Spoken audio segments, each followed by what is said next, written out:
Hello दोस्तों, मेरा नाम अंकुर है। इस वीडियो में जो एमपीपीएससी मेंस में जो पेपर 5 में जो रस है वो हम देखने जा रहे हैं। रस, अंग और उसके प्रकार,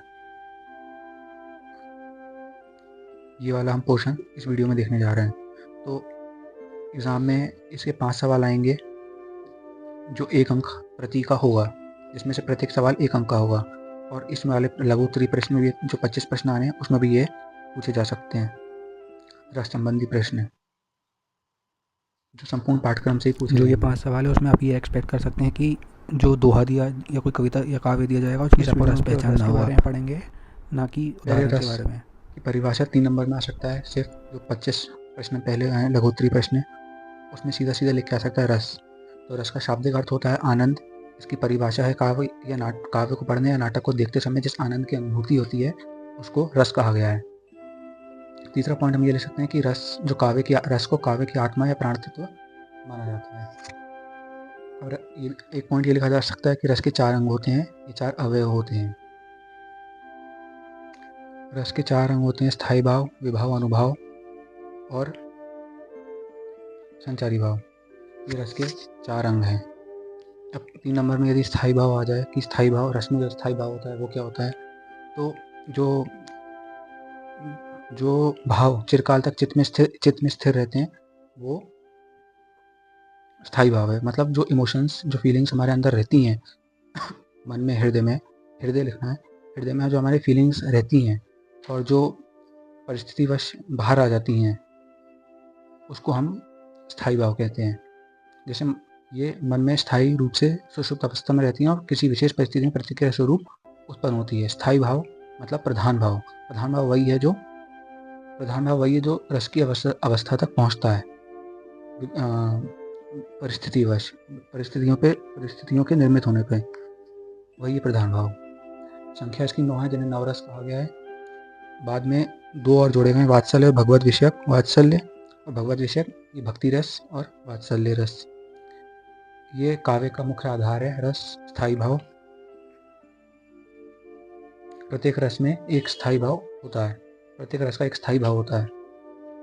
फिर एक रस की एक परिभाषा आप ये भी लिख सकते हैं, ये ज़्यादा श्रेष्ठ रहेगी। विभानुभाव व्यभिचारी संयोगादस्य निष्पत्ति। ये भरत मुनि के जो प्रसिद्ध रस सूत्र है उसमें ये लिखा गया है। नाट्यशास्त्र में जो रस सूत्र है उसका एक प्रमुख अंग है, ये लिखा गया है। भरत मुनि ने अपने नाट्यशास्त्र में लिखा कि विभाव, अनुभाव, व्यभिचारी, संयोगाद रस निष्पत्ति, अर्थात विभाव यानी कारण, अनुभाव यानी जो क्रिया प्रतिक्रिया आती है वो कार्य, व्यभिचारी संचारी भाव जो 33 होते हैं वो के संयोग से स्थायी भाव रस के रूप में परिणित हो जाता है या प्रकट हो जाता है। और स्थायी भाव क्या है, जो हमारे मन में पहले से ही रहते हैं, जैसे खुशी, गुस्सा, क्रोध, घृणा इत्यादि। अब रस सूत्र अगर 3 नंबर में आ गया तो क्या है, तो रस सूत्र जो भारतीय सौंदर्य शास्त्र है उसका एक मूलभूत सिद्धांत है जो भरत मुनि ने अपने ग्रंथ नाट्यशास्त्र में प्रस्तुत किया है। फिर नाट्यशास्त्र, अगर 3 नंबर में नाट्यशास्त्र आ जाता है तो भरत मुनि द्वारा रचित प्रदर्शन कलाओं पर आधारित एक संस्कृत नाटक है जो संस्कृत नृत्य, नाटक, अभिनय के सभी पहलुओं का विस्तृत वर्णन करता है। ठीक है। और नाट्यशास्त्र को भारतीय कलाओं का विश्वकोश माना जाता है। 37 अध्यायों में बटा हुआ है ना। इसमें रंगमंच, अभिनेता, अभिनय, नृत्य, गीत, वाद्य, दस रूपक, रस निष्पत्ति जैसे विषयों की गहन विवेचना की गई है। भरत मुनि ही रस के पिता हैं। ठीक है। भरत मुनि ने 8 ही रसों को रस माना है। श्रृंगार, रौद्र, वीर और विभत्स को प्रमुख स्थान दिया है। शांत रस को वे रस नहीं मानते हैं। आचार्य विश्वास ने वात्सल्य रस उसको दशम रस माना है।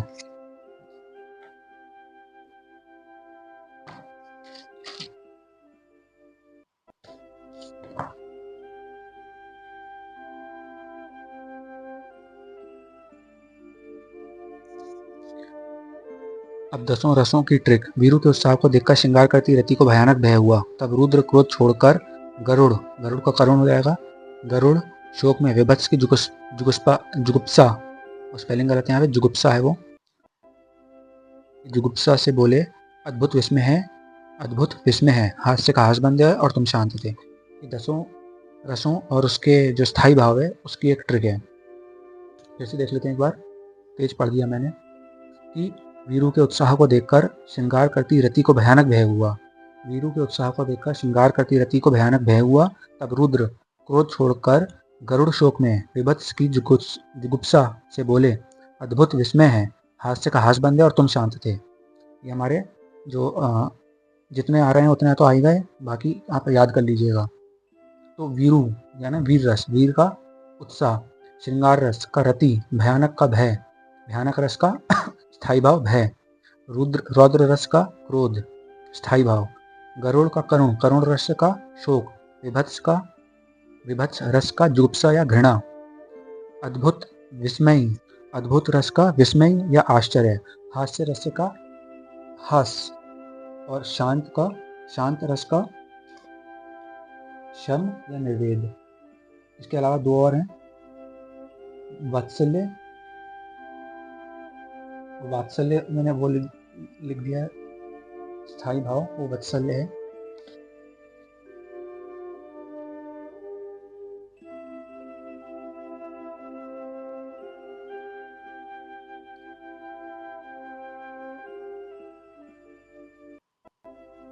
भगवत विषयक रति, अनुराग, ये वो है स्थायी भाव जिसका है भक्ति रस।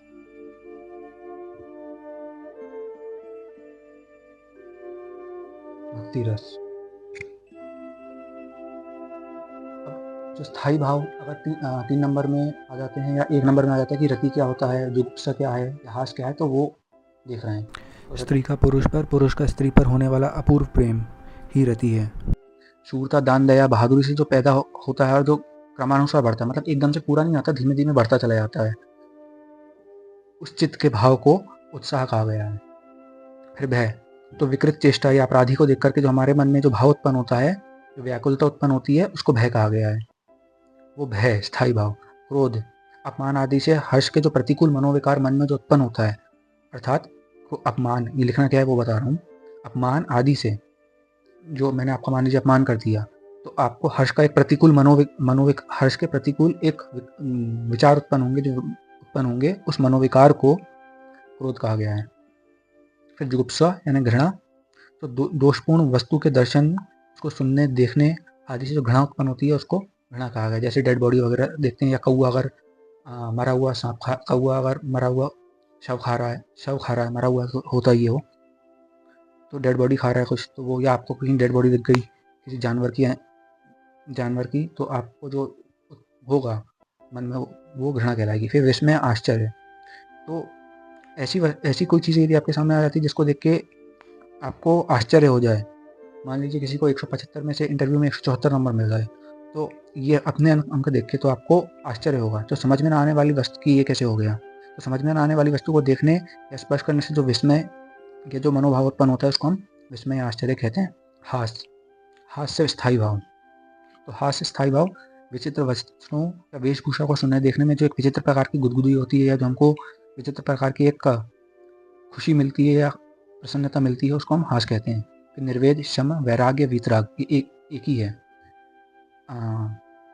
शांत रस का स्थायी भाव। तो निर्वेद, शम, वैराग्य, वीतराग, तो ये जब व्यक्ति को एक विशेष प्रकार का ज्ञान प्राप्त हो जाने के बाद उसको सांसारिक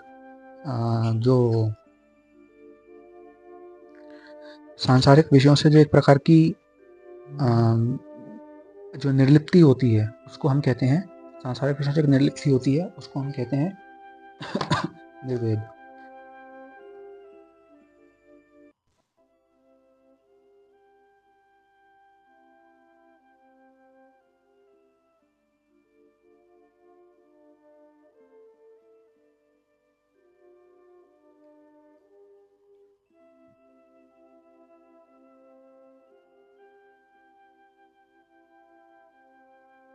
जैसे मोह माया उड़ जाना।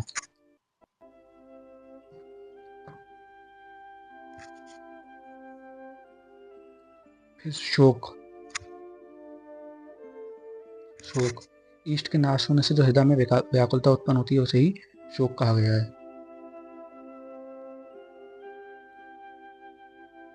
फिर वात्सल्य रस, वात्सल्य रति और भगवत विषयक या रति या अनुराग, ये जो स्थायी भाव है इसको आप परिभाषा अपने आप से गूगल कर लीजिएगा। ठीक है, मैं जो रस की जो परिभाषा है, मान लीजिए आपको 11 के 11 रस लिखने को आ जाए, 9 रस लिखने को आ जाए, नवरस, तो वही है कि विरूप को देखकर श्रृंगार करती रति को भयानक भय हुआ, तब रुद्र क्रोध छोड़कर गरुड़ शोक में विभत्स की जुगुप्सा से बोले, अद्भुत विस्मय है, हास्य का हास बंदे और तुम शांत थे। ठीक है, तो अब 4 अंक में स्थायी भाव हो गया। अब विभाव 3 नंबर में अभी विभाव आ जाता है कि विभाव क्या होता है। तो विभाव कारण है ना, जो आप अपने अंदर स्थायी भाव की परिभाषा क्या है कि व्यक्ति के मन या हृदय में जो फीलिंग्स होती हैं, जो भाव होते हैं, वो सुषुप्त अवस्था में होते हैं, और जो भाव होते हैं वो सुषुप्त अवस्था में होते हैं, और परिस्थितियाँ निर्मित होने पर वे भाव बाहर आ जाते हैं। वो जो परिस्थितियाँ हैं, जो कारण है, उसी को बोला है। तो स्थायी के उद्बोधक कारण को ही भाव कहा गया है। जो कविराज विश्वनाथ हैं, उनके अनुसार स्थायी भावों के जो उद्बोधक हैं वही विभाव हैं। विभाव की अनुपस्थिति में रस की अवस्था आना असंभव है। मान लीजिए अगर आपको घृणा की फीलिंग आनी है, तो जब तक आप कुछ देखेंगे ही नहीं ऐसा, तो घृणा या की फीलिंग कैसे आएगी? या आपको अगर कोई जोकर टाइप का आदमी नहीं दिखेगा तो आपको हंसी कैसे आएगी? ऐसे तो अपन होता है ना, गौतम बुद्ध ने कहा है कि मनुष्य का जीवन दुखमयी है, तो हमारे तो सामान्य प्रति दुखी रहना है, और एमपीपीएससी की तैयारी करने के बाद तो और मृत हो जाता है व्यक्ति। तो वैसे ही हाँ, अगर असफल हो जाए तो 3-4 टाइम बाद भी। तो अब ये विभाव जो है वो 2 प्रकार के होते हैं, आलंबन और उद्दीपन। तो जिस कारण रस की अवस्था आती है, उस कारण को आलंबन कहा गया है। और उद्दीपन जो उसको बढ़ा दे, अगर कुछ ऐसी चीज़ जो रस की अवस्था को बढ़ा दे, उसको हम क्या बोलते हैं? उसको उद्दीपन बोलते हैं।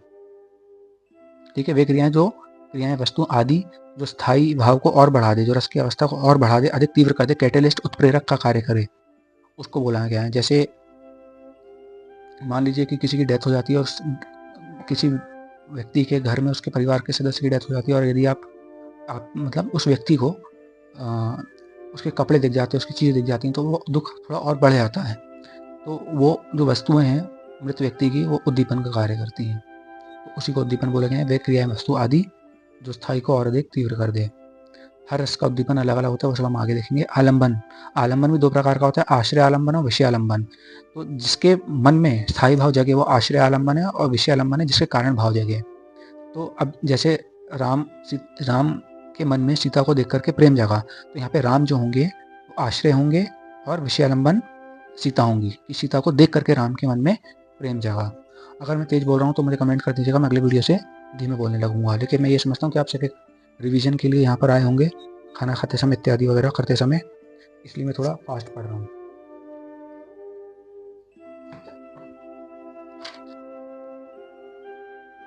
फिर हो गया स्थायी भाव, अनुभव, अस्थायी भाव, विभाव। अब अनुभव भाव।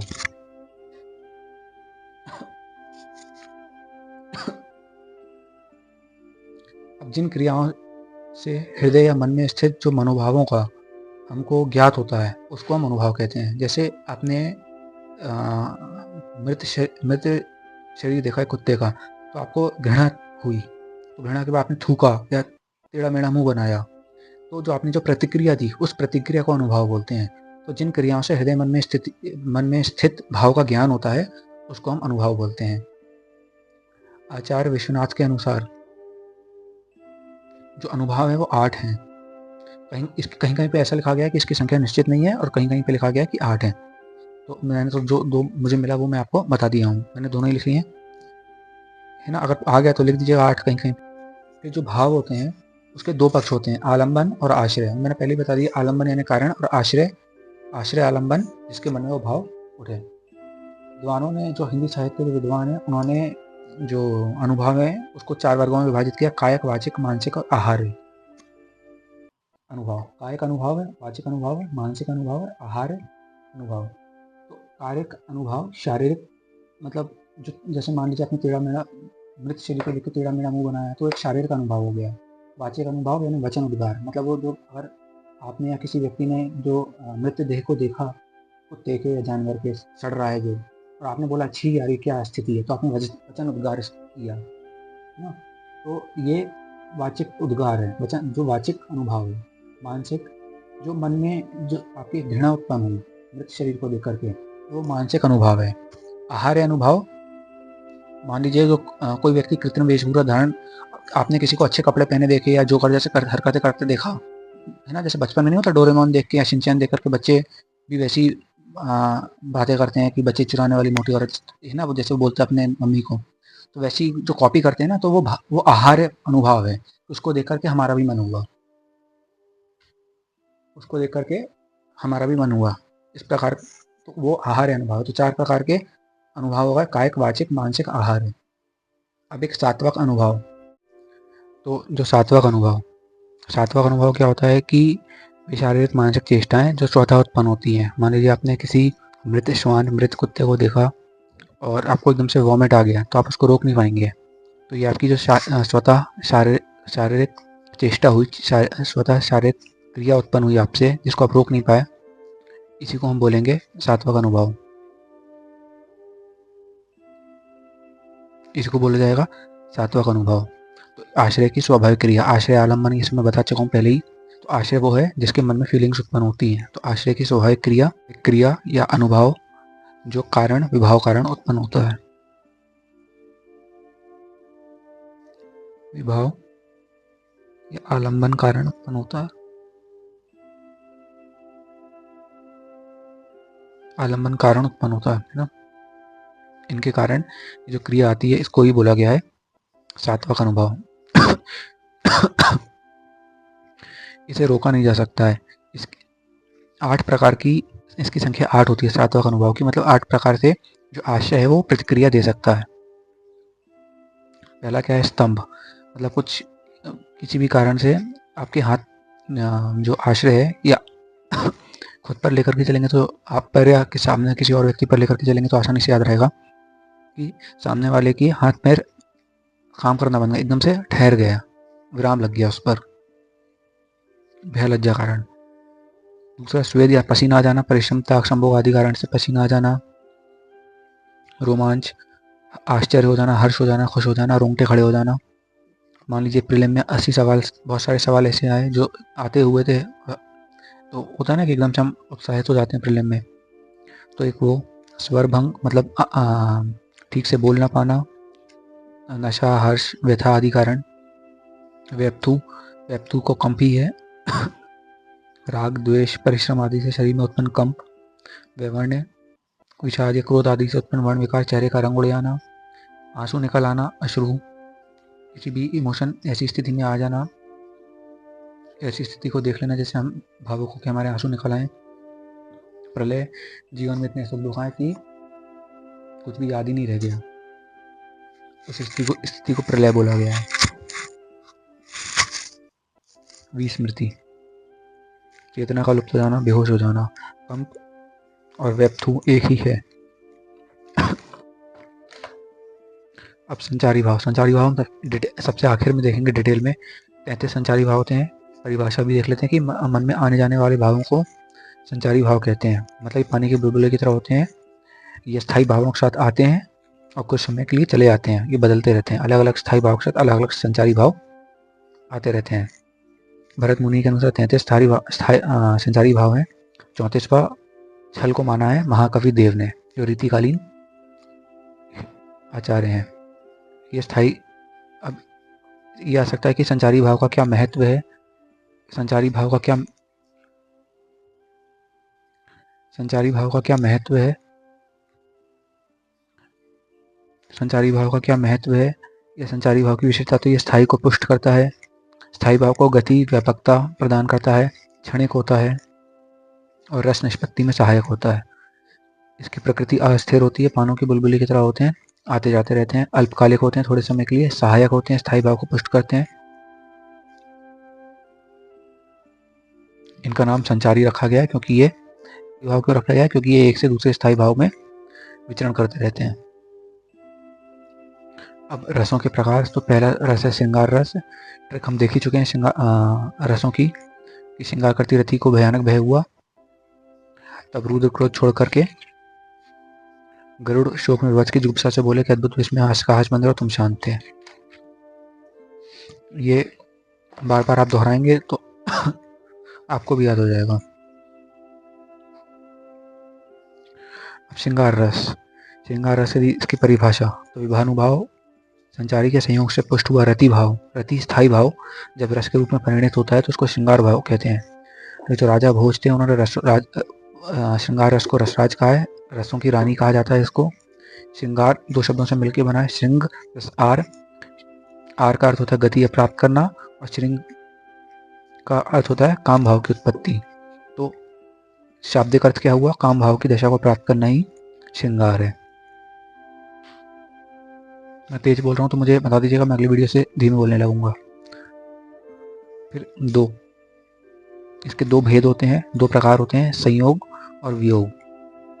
जब नायक नायिका का मिलन हो रहा हो, प्रेमपूर्ण क्रियाएं हो रही हों, तो उसको संयोग श्रृंगार रस बोला जाता है।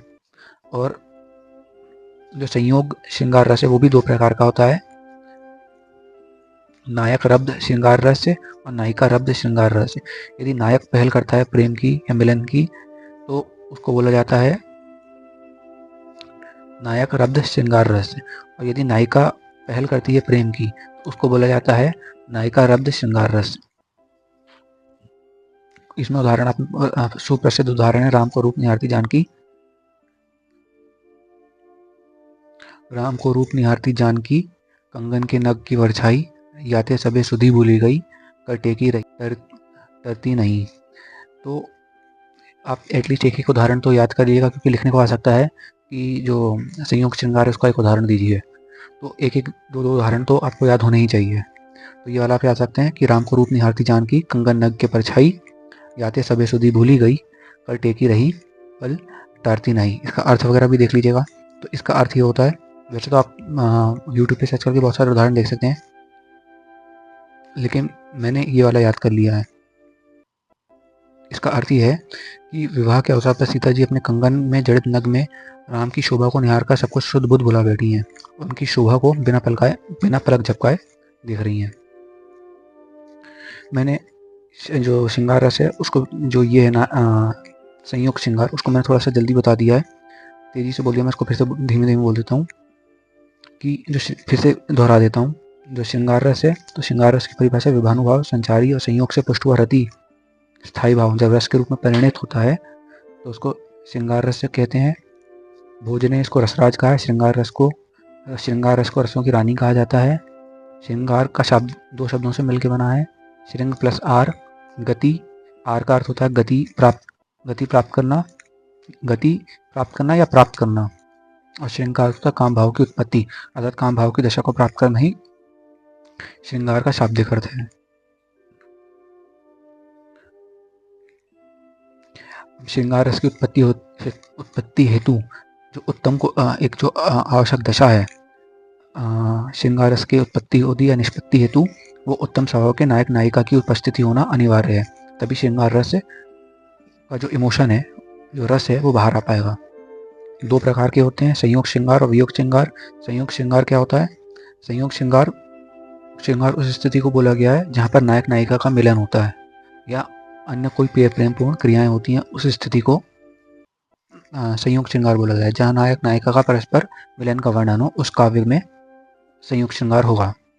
और जो संयोग श्रृंगार है वो भी दो प्रकार का होता है, नायक रब्द संयोग श्रृंगार और नायिका रब्द संयोग श्रृंगार। ये दो प्रकार होते हैं संयोग श्रृंगार के। तो नायक रब्द संयोग श्रृंगार क्या होता है? तो नायक रब्द संयोग श्रृंगार, आप एक पॉइंट तो ये लिख सकते हैं कि एक भेद है जिसमें नायक संयोग श्रृंगार का एक भेद, एक पॉइंट तो ये भी लिखा जा सकता है कि संयोग, अगर एक अलग से क्वेश्चन आता है नायक रब्द संयोग श्रृंगार, तो संयोग श्रृंगार का एक भेद, एक पॉइंट तो ये हो गया। और नायक रब्द संयोग श्रृंगार होता क्या है? तो जब नायक पहल कर नायक के साथ प्रेम स्थापित करता है तो इसको बोला गया है नायक रब्द संयोग श्रृंगार। नायिका, यदि नायिका पहल करती है प्रेम स्थापित करने में तो उसको बोला गया है नायिका रब्द संयोग श्रृंगार। उदाहरण कह करके बोलूँ तो मान लीजिए कि जब नायक नायिका को देख करके मोहित हो जाता है नायक नायिका को देख करके मोहित हो जाता है तो नायक रब्द संयोग श्रृंगार। यदि नायिका नायक को देख करके मोहित हो जाती है तो नायिका रब्द संयोग श्रृंगार। उदाहरण देख ही चुके हैं। उदाहरण एक एक दो याद होने बहुत ज़रूरी है और प्रैक्टिस करने भी बहुत ज़रूरी है, क्योंकि जो काव्य वाला होता है वो तो काफ़ी कठिन होता है यदि आप हिंदी पृष्ठभूमि से नहीं आते, एनसीईआरटी वाले हैं तो। और 2-3 उदाहरण आपको याद रखने ही चाहिए। कहत नटत रिझत खिजत मिलत खिलत लजियत भरे मौन में करत है नैनून की सौबात। ये भी इसका एक उदाहरण है। और भी बहुत सारे आप देख सकते हैं, नेट पे डालेंगे अगर आप गूगल करेंगे तो आपको मिल जाएंगे। यहाँ पे तो फिर मैंने 2 लिख दिए हैं।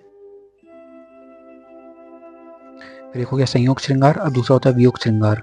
तो जब नायक नायिका दोनों प्रेम एक दूसरे से प्रेम तो करते हैं, लेकिन किसी कारणवश एक दूसरे से बिछुड़कर उनकी मधुर स्मृति में तड़पते हैं, तो वहाँ पर वियोग श्रृंगार होता है। उस काव्य में वियोग श्रृंगार होता है। ये 4 प्रकार का होता है वियोग श्रृंगार।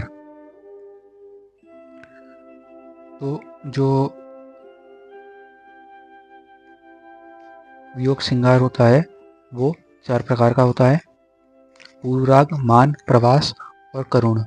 सीधे सीधे सवाल बन सकता है कि वियोग श्रृंगार के प्रकार बताइए, तो इसके 4 भेद हैं, 4 प्रकार हैं: पूर्वराग, मान, प्रवास और करुण। वियोग श्रृंगार की 10 दशाएं स्वीकार की गई हैं। मतलब 10 प्रकार की स्थिति में व्यक्ति होता है, जब मतलब जो नायक नायिका एक दूसरे से अलग होते हैं, प्रेम प्रेमिका एक दूसरे से अलग होते हैं, तो 10 प्रकार की दशाएं उनके अंदर हो सकती हैं, जैसे चिंता, अभिलाषा, स्मृति, गुण कथन, सद्रेवण, प्रलाप, उन्माद, व्याधि, जड़ता और मरण। ये 10 प्रकार की दशाएं उन दोनों की, प्रेम प्रेमिका की हो सकती हैं। तो 10 दशाएं हैं वो ये हैं।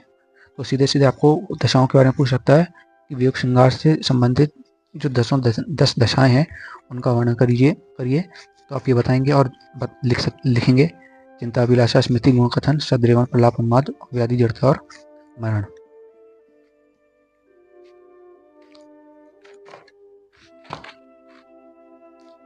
अब संयोग श्रृंगार के मुख्यतः 3 बिंदु होते हैं, उसमें 3 पॉइंट्स महत्वपूर्ण हैं। पहला ये है कि मिलन, मतलब मिलन ही केंद्र बिंदु है नायक नायिका का। दूसरा पॉइंट है सुख, मतलब उसमें मतलब प्रेम और मिलन से जो आनंद और जो खुशी उत्पन्न हो रही है उसको सुख बोला गया है। इसके बाद प्रेम, इसमें ये बोला गया है कि दोनों के बीच जो शारीरिक भावना वो किसी प्रकार का हो सकता है, जो दोनों के मध्य शारीरिक भावनात्मक जो लगाव है उसको प्रेम बोला गया है। तो 3 संयोग श्रृंगार के मुख्यतः 3 बिंदु हैं: मिलन, सुख और प्रेम। मिलन जो संयोग श्रृंगार का मुख्य बिंदु है, अब चाहे पहली बार हो और चाहे 100वीं बार हो, उसको ही बोला गया नायक मिलन। सुख जो आनंद, खुशी, हर्ष या उत्साह मिल रहा है उसको सुख बोला गया। प्रेम शारीरिक भावनात्मक दोनों प्रकार का प्रेम। अब श्रृंगार के अवयव, तो अब श्रृंगार के अवयव है वही आशय, आलंबन, उद्दीपन, अनुभव, संचारी भाव, विभाव। जो रस के अवयव होते हैं, स्थायी अनुभव, स्थायी विभाव, अनुभाव, संचारी, वही सभी 10 रसों के हम देखेंगे। तो श्रृंगार के अवयव, आश्रय कौन होगा? जिसके मन में उत्पन्न हो प्रेम भाव, वो आश्रय होगा। प्रेम भाव जगह वो आश्रय होगा। फिर आलंबन, आलंबन यानी कारण, जो विषय आलंबन होगा, जिसके कारण वो जगह, ऑब्वियसली वो नायिका या नायक कोई भी हो सकता है, या कोई वस्तु हो सकती है ना, जिसके कारण मन में प्रेम भाव जगे। उद्दीपन, जो हमारा जो रति स्थायी भाव है उसको जो बढ़ा दे, मतलब कुछ भी अच्छी क्रियाएं हों या वस्तुएं हों, गिफ्ट्स वगैरह हों, जो उसको कैटेलिस्ट कर दे, उसको बढ़ा दे या उत्प्रेरित कर दे। अनुभाव, आश्रय की वे चेष्टाएं जो ये आलंबन के कारण उत्पन्न होती हैं, जैसे शर्माना हो गया, मंद मंद मुस्कुराना हो गया, वो प्रतिक्रिया स्वरूप, उसको अनुभाव बोला गया। संचारी भाव, वे क्षणिक भाव हैं जो आते रहते हैं रस के प्रति, मतलब रस के साथ जो स्थायी भाव के साथ आते जाते रहते हैं, जैसे उत्साह, खुशी, आलस्य, कभी कभी काम करने का मन नहीं होता, डर भी आ लगता है ना, निर्वेद, दुख भी होता है, शोक भी होता है, उसको बोला गया। स्थायी भाव को पता ही है, श्रृंगार का रति है। श्रृंगार करती रति को भयानक भय हुआ, और ट्रिक अपन ने देखी ही हुई है पहले। इसके बाद श्रृंगार करती फिर वीर रस, वीरू के उत्साह को देखकर श्रृंगार करती रति को, है ना, तो वीर रस, वीरू के उत्साह, तो वीर का उत्साह स्थायी भावों को पता चली गया। तो वीर रस जो होता है वो कई प्रकार के होता है, क्योंकि ये दान, दया, उत्साह या युद्ध कई विषयों से संबंधित होता है, इसलिए कई प्रकार का होता है। अब वीर रस की परिभाषा तो वह एक कायिक भाव है, काविक भाव है, पोएट्री इमोशन है, जो युद्ध या किसी कठिन कार्य को करने के लिए मन में उत्साह या जोश का भाव ला देता है।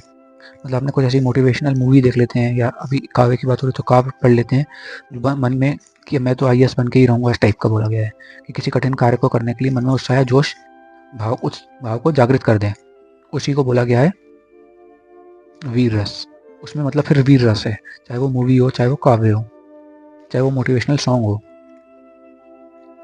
फिर कहानी कविता को सुन पढ़ यदि मन में वीरता, अब इसके एक और परिभाषा भी यहाँ पे दी हुई है कि यदि कहानी कविता को सुनकर यदि मन में वीरता या उत्साह, साहस का भाव उत्पन्न हो जाए तो वहाँ पर वीर रस है।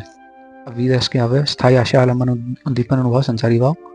हम देखेंगे तो स्थायी भाव पता है कि वीरू के उत्साह को देखकर श्रृंगार करती रति को भयानक भय हुआ, तब रुद्र को छोड़ करके, है ना। तो स्थायी भाव उत्साह, ठीक। आश्रय जिसके मन में उत्साह, अब आश्रय कौन, जो उत्साहित हो रहा है, जिसके मन में जोश आ रहा है ना, श्रोता है या देखने वाला हो गया, दर्शक हो गया, जिसके मन में उत्साह आ रहा है। आलम्बन यानी कारण, जिस भी कारण से आ रहा है वो उत्साहित हो रहा है, वो मूवी हो गई या किसी अन्य व्यक्ति को कठिन कार्य करते देख लिया, या आईएएस का इंटरव्यू देख लिया, वो हो गया। उद्दीपन, उद्दीपन मतलब बढ़ाता है, कौन सी चीज़ बढ़ाएंगी इस चीज़ को, उस उत्साह को, उस जोश को कौन सी चीज़ें बढ़ाएंगी। तो आलम्बन की वीरता मतलब मान लीजिए कोई व्यक्ति को देखकर के हम मोटिवेट हो रहे हैं, कोई बड़े आईपीएस ऑफिसर ने किसी मर्डर कर दिया, मान लीजिए अपराधियों का, जो जिंदा जला के टांग दिया, इस प्रकार से किसी अपराधी को कठोर दंड दे दिया, तो हमारे अंदर भी इच्छा हुआ कि हम भी ऐसा कुछ करेंगे, तो वो हमको आलम्बित हो रहा है, उसको उद्दीपित कर रहा है। तो आलम्बन की वीरता, साहस, ललकार, कार्य की कठिनाई, युद्ध के ढोल नगाड़े, ये हो सकता है। एक अलग से ही सवाल आ सकता है कि वीर रस के उद्दीपन बताओ, तो कुछ भी हो सकता है, युद्ध के ढोल नगाड़े, अहंकार, वीरता, साहस देखना, ललकार, कार्य की कठिनाई, कुछ भी हो सकता है। फिर अनुभव, वीर रस के अनुभव, वीर रस के अनुभव क्या होगा, अब हम क्या प्रतिक्रिया देंगे कि अब तो मैं करके ही रहूंगा, प्रतिज्ञा ले ली, हाथ चला लिया, अहंकार ना, उत्साह में शब्द कहना, चिल्लाना कि अब तो करके ही रहेंगे, ये क्या हो जाएगा, ये वीर रस के अनुभव हो जाएंगे। फिर संचारी भाव जो उसके साथ आते जाते रहते हैं, गर्व, उत्साह, है ना, हर्ष, धृति, ये सब संचारी भाव हैं। धृति का मतलब होता है दृढ़ता या परसिवरेंस।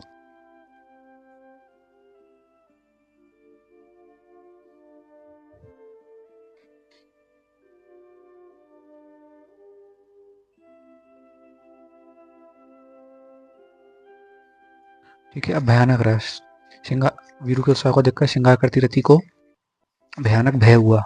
तो भयानक का भय, किसी वस्तु को देखने, सुनने या उसकी कल्पना से यदि मन में भय का भाव आ जाता है तो स्वर्णन को हम भयानक रस कहते हैं। ठीक है। अब इसके अवयव देख लेंगे। स्थायी भाव को पता चल गया, भयानक का भय, आश्रय जो डर रहा है, आलम्बन जिस कारण से डर रहा है, मान लीजिए शेर देख लिया, अजगर देख लिया, सांप निकल आया आपके बेड के नीचे, ठीक है, या कोई दुखद घटना का स्मरण हो गया, है ना, या आपके कोई बैक लाइफ में कुछ ट्रॉमा हो चुका है और ट्रॉमा आपको याद आ गया, ठीक है, आप कहीं रास्ते में जा रहे हो, लाइट चली गई, स्ट्रीट लाइट भी बंद है, घनघोर अंधेरा है, लड़ाई हो रही है, बीच रास्ते में मारपीट हो रही है, मॉब लिंचिंग हो रही है किसी की, तो ये सब क्या है, आलम्बन है। अब ये डर को बढ़ाया कैसे जाएगा, तो मान लीजिए मूवी देखते समय जो होता है ना, बैकग्राउंड म्यूजिक वगैरह आ रहा है, डरावनी आवाज़, वातावरण, परिस्थितियाँ, सांप पता चल गया कि जहरीला है, किसी ने बता दिया कि तो जहाँ है ना जहरीला है, इन्फॉर्मेशन मिल गई ऐसी, या सांप का फुफकारना, फन फैलाना, या किसी हिंसक जानवर का आप पर अटैक करना, कुत्ता दौड़ते हुए आपके पास आ रहा है गुस्से में और आप पे भौंक रहा है, तो ये भय बढ़ा देगा। वैसे आप कुत्ते से डर रहे हैं, तो ये उद्दीपन है उसके। फिर भयानक रस का भी एक वो आ सकता है, एक उदाहरण तो एटलीस्ट आपको रटा होना ही चाहिए कि एक और अजगर ही लखी, एक और मृगराय, बिकल बटोही बीच में परियो मूर्छा खाए। इसका अर्थ ये है कि एक तरफ अजगर है और दूसरी तरफ मृगराय यानी शायद सिंह है, और बीच में बटोही है, बटोही मतलब राही, तो बीच में पड़ गया तो चक्कर खा के गिर गया है, मूर्छा खाए ना, चक्कर खा के गिर गया है मतलब बेहोश हो गया है इसलिए, ठीक है। रस, स्थायी, आश्रय, आलम्बन, उद्दीपन, ये सब इसमें आप एक काम करिएगा, इसके आश्रय, आलम्बन, उद्दीपन, स्थायी भाव निकालने का प्रयास करिएगा इस उदाहरण से। ऐसे बहुत सारे उदाहरण हो सकते हैं जिसमें से आपको बोल सकता है कि इसमें से आश्रय कौन है, तो आश्रय बटोही हो जाएगा। इसका रस कौन सा है, तो भयानक रस हो जाएगा। स्थायी भाव कौन सा है, तो भय हो जाएगा। आलम्बन कौन है, आलम्बन यानी कारण, तो आज अजगर है और एक मृगराय है ना, शेर। उद्दीपन क्या है, उद्दीपन इसमें कुछ नहीं दिख रहा, ठीक है। फिर आशय एक वो आ सकता है अनुभाव, है ना। तो अनुभाव क्या है, अनुभाव की जो आशय ने क्या प्रतिक्रिया दी, है ना।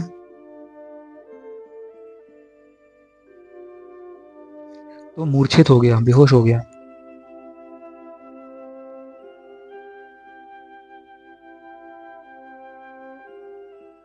मूर्छित होना है ना, बेहोश होना,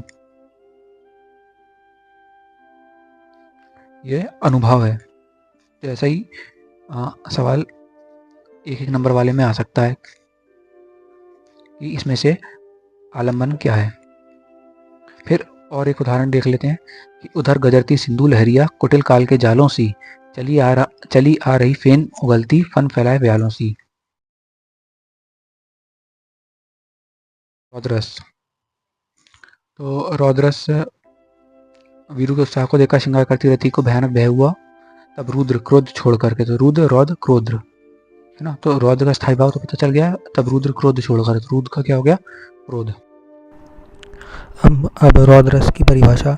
तो रौद्रस क्या होता है, तो रौद्रस एक काव्य भाव है जिसमें किसी अन्य व्यक्ति के द्वारा किया गया व्यवहार अपमान या अत्याचार पर उत्पन्न होता है। या एक परिभाषा आप ये भी लिख सकते हैं कि किसी अन्य व्यक्ति के व्यवहार अपमान या अत्याचार करने पर जो मन में जो क्रोध स्थायी भाव जब रौद्रस के रूप में परिणित हो जाता है, परिवर्तित हो जाता है, तो इसी को हम रौद्रस कहते हैं। गया है। जैसे मान लीजिए आप सड़क पर जा रहे हो, किसी ने बोला देख के चला गाड़ी, तो अंदर से एक आता है कि एक तो मैं IAS की तैयारी कर रहा हूँ, ये इज्जत है मेरी, तो रौद्रस। या मान लीजिए आप MBBS की तैयारी कर रहे हैं और आपके किसी दोस्त ने बोल दिया या रिश्तेदार ने बोल दिया कि IAS बनेगा, तो जो बोलने का जो तरीका है वो थोड़ा अलग हुआ कि IAS बनेगा, शक्ल ना सूरत का। तो अब इसके भी अवयव, आशय, आलम्बन, उद्दीपन, अनुभाव। तो आशय कौन, जिसको क्रोध आया। आलम्बन क्या, कारण, हानि करने वाला व्यक्ति या जिसने बुरा भला कहा वो। उद्दीपन क्या, कि हानि करने वाले व्यक्ति की चेष्टाएं मतलब वही उसकी क्रियाएं, गतिविधियां। उद्दंडता या दुष्टता। अनुभाव क्या, अनुभव यानी प्रतिक्रिया क्या देंगे, प्रतिक्रिया यही होगी कि आंख लाल कर लेना, बुरा भला कहना, मारने को दौड़ना, हाथ पैर पटकना, या दांत मसलना, है ना, या मन में सोचना टाइम की बात है, इस टाइप की। इसका भी एक उदाहरण देखना बहुत जरूरी है। तो भाखे लखन कुटिल भाई बोहें, रदपट फरकत नयन रिसोहें। तो अब यहाँ पे इसका अर्थ ये है कि लखन जो लक्ष्मण है, राजा जनक के वचनों से क्रोधित हो जाते हैं और बोहें टेढ़ी मेढ़ी और होंठ उनके फड़कने लगते हैं, आंखें लाल हो जाती हैं। इसके संचारी भाव क्या है, उग्रता, ईर्ष्या, स्मृति, मद, जड़ता, आवेग, चंचलता, ये इसके संचारी भाव हैं। तो रौद्रस के आने वाले 3-4 संचारी भाव भी आपको एटलीस्ट पता होने चाहिए। रौद्रस का कौन कौन से संचारी भाव आ सकते हैं। 33 संचारी भाव हैं, उसकी भी हम ट्रिक देखेंगे। यूट्यूब पे एक ही प्रकार की ट्रिक दी हुई है, तो वो ही देखेंगे। वो याद करना थोड़ी कठिन है, फिर भी देखने का हम प्रयास करेंगे। फिर करुण रस, हम ट्रिक देख ही चुके हैं। तब रुद्र क्रोध छोड़ करके गरुड़ शोक में विभत्स की जुगुप्सा से बोले। गरुड़ शोक में, तो गरुड़ का करुण कर लेंगे, करुण शोक में। तो करुण रस का स्थायी भाव क्या हो गया, शोक। तो शोक यानी दुखी हम कब होंगे, तो जब हमको मनचाही वस्तु प्राप्त नहीं होगी, एग्जाम नहीं निकलेगा तो हम दुखी हो जाएंगे, या हमारा कोई मनचाहा व्यक्ति हमसे रूठ करके चला जाएगा तो भी हम दुखी हो जाएंगे। तो प्रिय मनचाही वस्तु के नष्ट होने पर, प्रिय या मनचाही वस्तु के नष्ट या अनिष्ट होने पर, या किसी के अनिष्ट होने पर, गुस्सा होने पर जो हृदय में एक संवेदनामय भाव उत्पन्न होता है, उसी को करुण रस कहा गया है ना। उस भाव को ही करुण रस कहा गया है। अब इसके अवय स्थायी, आशय, आलम्बन, उद्दीपन, अनुभाव, संचारी भाव। तो स्थायी भाव पता है, आश्रय जैसे दुख हुआ, आलम्बन जिस कारण से दुख हुआ, कुछ भी हो सकता है, मनचाही वस्तु का नष्ट होना, अनिष्ट किसी खास का अनिष्ट होना। उद्दीपन मतलब जो शोक को बढ़ाती हैं कि जब अलग हो गए, दोस्ती टूट गई, उसके बाद उसकी जो वस्तुएं हैं, उसकी जो बातें, वो इष्ट के गुण याद आना, उससे संबंधित वस्तुएं, चित्र, कपड़े देखना। फिर अनुभव, प्रतिक्रिया आ सकती है कि उसकी याद में चक्कर खा के गिर जाना, छाती पीटना, विलाप करना, रोना, छटपटाना, व्याकुल होना, है ना, ये उसके अनुभव हो जाएंगे जब व्यक्ति शोक में होगा। संचारी भाव, मोह, विषाद, ग्लानि, स्मृति, उन्माद, ये इसके संचारी भाव होंगे।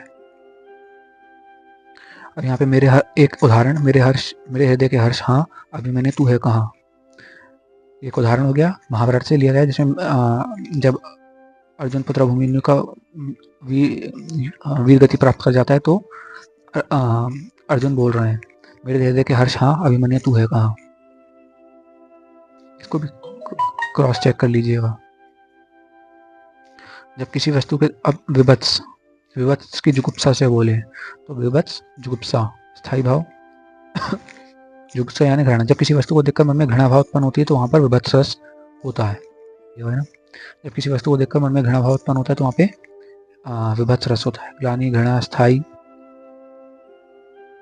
इसकी एक परिभाषा क्या सकती है? जो स्थायी भाव है ग्लानि घृणा, जब ये स्थायी, जो ग्लानि घृणा जो स्थायी भाव है, जब विभाव से पुष्ट होता है, पुष्ट मतलब बलवत होता है, जब विभाव से पुष्ट होता है तो विभत्स रस की उत्पत्ति होती है। मतलब ऐसी स्थितियाँ उत्पन्न होती है जब हम कोई बेकार सड़ी हुई चीज़ देख लेते हैं तो मन में जो ग्लानि घृणा स्थायी भाव है, जब वो विभत्स रस में परिणत हो जाता है।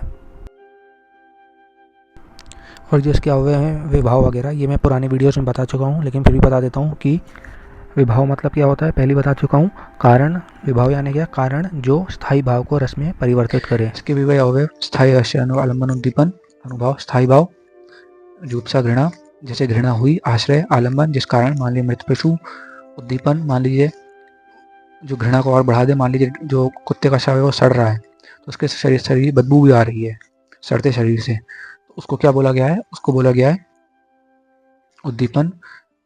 अनुभव, क्या प्रतिक्रिया देते हैं, थूकना, संचारी भाव, भय, ग्लानि, उदासी, मोह, विषाद, ये इसके वो हैं संचारी भाव।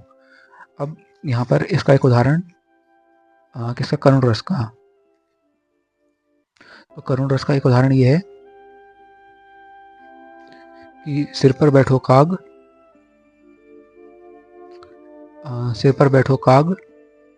आंख दो खात निकारत, खींचत जीवहि सियार, अति ही आनंद उर्धारत। मतलब ये जो काव्य की पंक्तियां बोली उसमें ये बोला गया है कि मैं शरीर को खाने वाले कौआ सियार को देखकर मन में होने वाली घृणा, ग्लानि भाव को, जो पंक्ति मैंने बोली वो दर्शाती हैं। सिर पर बैठो काग, आंख दो खात निकारत, खींचत जीवहि सियार, अति ही आनंद उर्धारत। एटलीस्ट एक उदाहरण याद होना बहुत जरूरी है, देखने को आ सकता है मेंस में।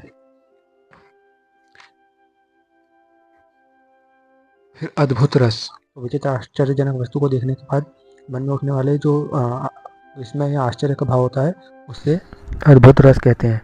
अब इसकी देखिए परिभाषा भी हो सकती है कि किसी ऐसी वस्तु को देखने के बाद जिससे मन में जो स्थायी भाव होता है आश्चर्य या विस्मय का, वो स्थायी भाव जब अद्भुत रस में परिणत हो जाता है, परिवर्तित हो जाता है। नहीं लिखना है कि परिवर्तित हो जाता है, कि आश्चर्यजनक वस्तु को देखने के बाद मन में होने वाला जो स्थायी भाव है, वो मन में जो स्थायी भाव है आश्चर्य और विस्मय का, वो अद्भुत रस में परिवर्तित हो जाता है। जो भी परिभाषा लिखना चाहें आप लिख सकते हैं, जो भी आपको ईजिली याद हो जाए। इंपॉर्टेंट, अच्छी बात परिभाषा से ज़्यादा महत्वपूर्ण है कि जो याद हो जाए वो परिभाषा लिखी जाए, वरना पता चला अच्छी परिभाषा के चक्कर में याद ही नहीं हुआ, कठिन परिभाषा लिख ली और याद ही नहीं हुई। अब इसका स्थायी भाव, तो स्थायी भाव इसका होता है विस्मय या आश्चर्य। वीरू के उत्साह को देखकर श्रृंगार करती रति को भयानक भय हुआ, तब रुद्र क्रोध छोड़कर गरुड़ शोक में विभत्स की जुगुप्सा से बोले, अद्भुत विस्मय है। तो अद्भुत रस विस्मय, तो स्थायी भाव क्या हुआ, विस्मय और आश्चर्य। आश्रम कौन होगा, जिसके मन में अद्भुत रस स्त्रावित हो रहा है, जिसके मन में अद्भुत रस स्त्रावित हो रहा है वो आश्रम है। आलम्बन क्या होगा, तो आलम्बन जिसके कारण मन में जिस वस्तु या जिस भी चीज़ के कारण, या जो विचित्र वस्तु है, चित्र है, या जिस भी कारण आश्रय के मन में अद्भुत रस स्त्रावित हो रहा है वो आलम्बन होगा। उद्दीपन क्या है, जो अद्भुत रस को के स्राव को बढ़ा दे उसको हम उसका उद्दीपन कहेंगे। जैसे अद्भुत चेहरा, उसका वर्णन या उसके बारे में कोई अन्य जानकारी प्राप्त हो जाना। जो आश्चर्य को बढ़ा दे, जैसे किसी ने 21 साल की उम्र में यूपीएससी टॉप कर लिया, वो आश्चर्य बढ़ा दिया। अनुभव क्या होगा, कि आंखें बड़ी हो जाना, स्वेद से पसीना आ जाना, रोमांचित हो जाना, है ना, कपकपाना। इसके संचारी भाव आवेग, वितर्क और हर्ष हैं। अब हास्य रस। तो किसी वस्तु, वेशभूषा, चेष्टा या अनोखी बात को देखने से जो हृदय में जो गुदगुदी होती है, जो गुदगुदी का अनुभव होता है, उसी को हास्य रस कहते हैं। या आप ये भी लिख सकते हैं, जब किसी ऐसी वस्तु, वेशभूषा, चेष्टा या अनोखी बात को देखने से जो हृदय में स्थित स्थायी हास्य भाव जब हास्य में परिवर्तित हो जाता है, तो उसको हम हास्य रस कहते हैं। आप ये वाली जो भी चाहे परिभाषा, आप जो मेरा ये सुझाव रहेगा कि अच्छी परिभाषा से ज़्यादा ज़रूरी ये होता है कि जो आप इजीली आपको समझ में आए वो परिभाषा लिखना ज़्यादा ज़रूरी है। तो हृदय में जो गुदगुदी उत्पन्न होती है, का अनुभव होता है, उसी को हम हास्य रस कहते हैं। जो भी आप लिखना चाहें, किसी वस्तु, वेशभूषा, चेष्टा को, अनोखी बात को देखने से हृदय में जो गुदगुदी उत्पन्न होती है, का अनुभव होता है, उसी को हम हास्य रस कहते हैं। इसका स्थायी भाव हास्य, श्रृंगार करती रति को भयानक बेहुआ वाली। आपको मैं बार बार दोहराते जा रहा हूँ जिससे याद हो जाए आपको भी और मुझे भी। स्थायी भाव हास्य। आश्रय कौन होगा? जिसको हंसी आए वो आश्रय। आलम्बन कौन होगा? आलम्बन क्या होगा? जो कारण, जिसके कारण हंसी आए। उद्दीपन क्या होगा? उद्दीपन जो हंसी को बढ़ा दे। अनोखी बात, वेशभूषा, आकार, जैसे होते हैं ना हमारे क्लास में कुछ जोकर जैसे दोस्त होते हैं, तो जो वेशभूषा, आकार को हमको बढ़ा दे, वो हमारा क्रियाकलाप जो हंसी को बढ़ा दे, वो हमारे उद्दीपन होंगे।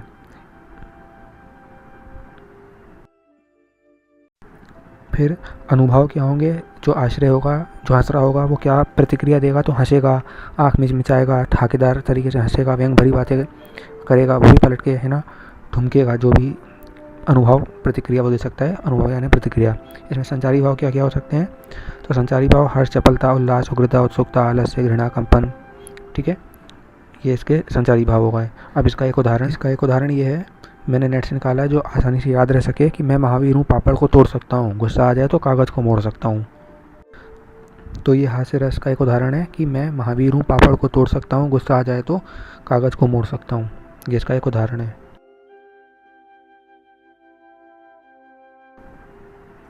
अब शांत रस। शांत रस क्या होता है?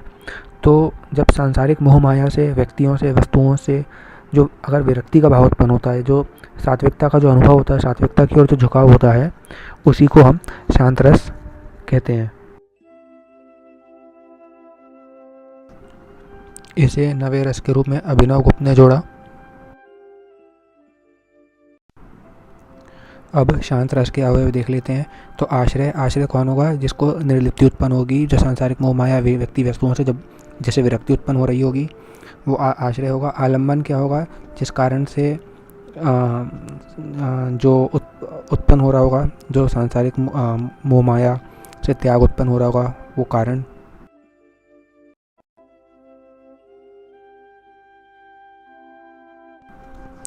फिर इसके संचारी भाव क्या हो जाएंगे? धृति, धैर्य, दृढ़ता, स्थिरता, हर्ष। मतलब कि व्यक्ति में धैर्य आ जाता है, स्थिरता आ जाती है, दृढ़ता आ जाती है, जब वो सब कुछ त्याग ही चुका होता है ना, कि अब तो सब खत्म ही। फिर उसके उद्दीपन क्या होते हैं? जो हमारा इन चीज़ों को जो शांत रस है, जो उसको और बढ़ा दे, जो हमारे सांसारिक मोह माया से हमें और दूर कर दे, जैसे भजन करना है, भजन सुनना, ध्यान करना, ये हमारे वो करते हैं, हमें संसार के प्रति और उदासीन बनाते हैं। अनुभव क्या होंगे? मतलब क्या प्रतिक्रिया देगा आश्रय? सांसारिक उदासीनता, इच्छाओं का शमन हो जाना, ये सब इसके वो होंगे। इसके स्थायी भाव क्या है? याद रखिएगा, इसे नवे रस के रूप में अभिनव गुप्त ने जोड़ा। इसके स्थायी भाव है शम, निर्वेद, वैराग्य और वीतराग। अब ये भी आ सकता है कि शम क्या है, निर्वेद क्या है? तो एक स्थायी भाव है शांत रस का। और जो सारे स्थायी भाव हैं मैं पहली वीडियो में बता चुका हूँ आपको, पुराने वीडियो में, कि 11 की 11 ये 11 स्थायी भाव एक एक नंबर में, एक एक पॉइंट में लिखने को आ सकता है कि ये क्या क्या होता है। 11 स्थायी भाव, उनकी परिभाषाएँ ये मैं पुरानी वीडियोज़ में पूरा आपको बता ही चुका हूँ। और श्रृंगार करती है ट्रिक भी बता चुका हूँ। श्रृंगार करती रति को भयानक बेहुआ तब रुद्र क्रोध छोड़कर जुगुप्सा, विभत्स की जुगुप्सा से बोले, अद्भुत इसमें हास्य का हास्यबंद और तुम शांत थे। तो निर्वेद क्या है? कि जब विशेष प्रकार का ज्ञान प्राप्त करने के बाद जो सांसारिक विषयों से जो विरक्ति या निर्लिप्ति उत्पन्न होती है, उसी को हम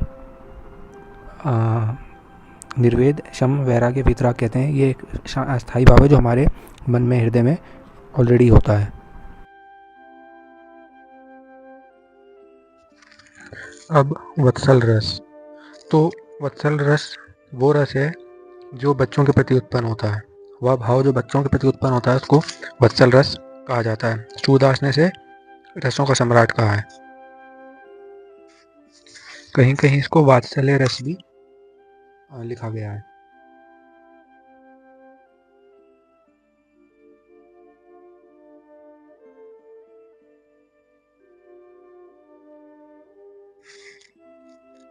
तो क्या होता है, जो भाव बच्चों के प्रति उत्पन्न होता है उसे वत्सल या वात्सल्य रस कहा जाता है। इसका स्थायी भाव वात्सल्य या स्नेह या वत्सलता है। तो छोटे बालक बालिकाओं की मधुर चेष्टाओं, बोली, है ना, जो तुतला के इत्यादि वगैरह बोल से तरीके से वो बोलते हैं,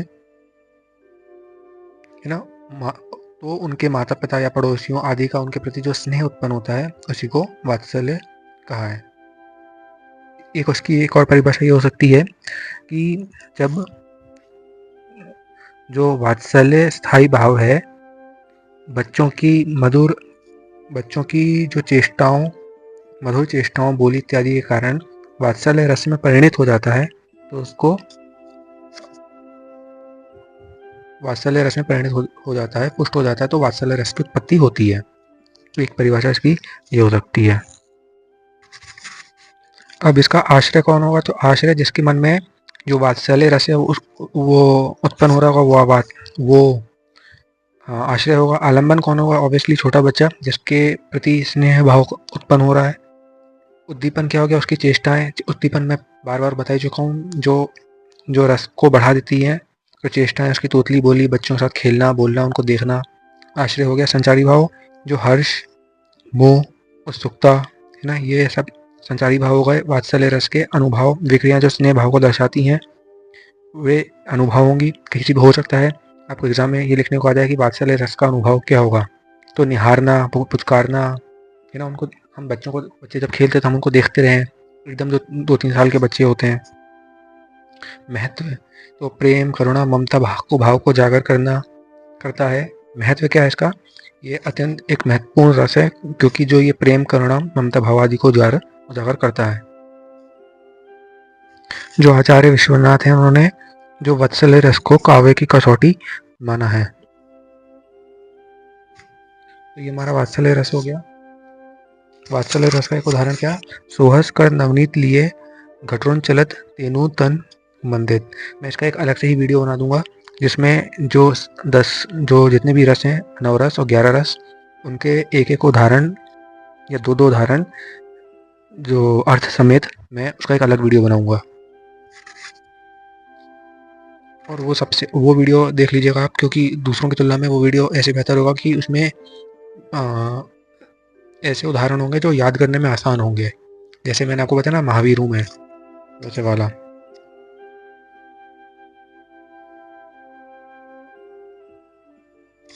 अब भक्ति रस वह रस है, या वह भाव है, ये जो अनुभव है, जो ईश्वर के प्रति समर्पण श्रद्धा से उत्पन्न होता है। तो भक्ति रस क्या है? जो ईश्वर के प्रति प्रेम, समर्पण, श्रद्धा से उत्पन्न होता है, वही भक्ति रस है। इसका स्थायी भाव क्या है? देवरति। रति यानी आपको पता है प्रेम, ईश्वर के प्रति प्रेम, या रति जो ईश्वर के प्रति उत्पन्न हो। रति यानी प्रेम जो ईश्वर के प्रति उत्पन्न हो। इसका आश्रय कौन होगा? भक्त। आश्रय कौन होगा? भक्त। आलम्बन कौन होंगे? ईश्वर। उद्दीपन क्या होगा? भजन इत्यादि।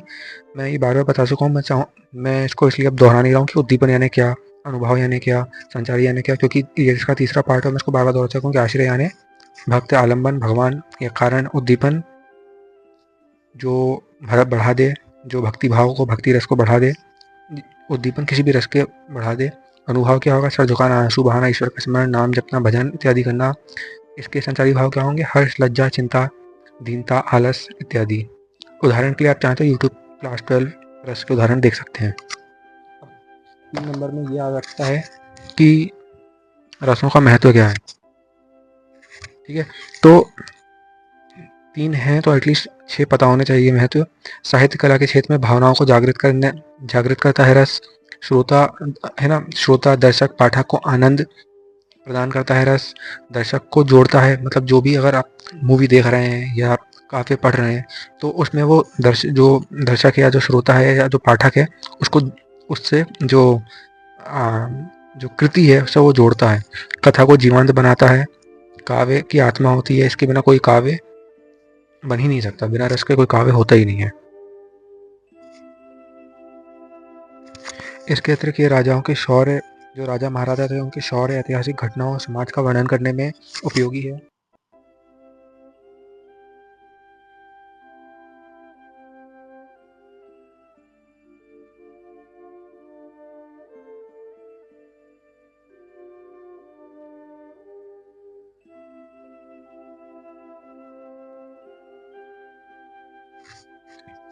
अब रसों का महत्व। तो रसों का क्या महत्व है? रस इसलिए उपयोगी है, तो रस साहित्य कला आदि के क्षेत्र में भावनाओं को जागृत करते हैं।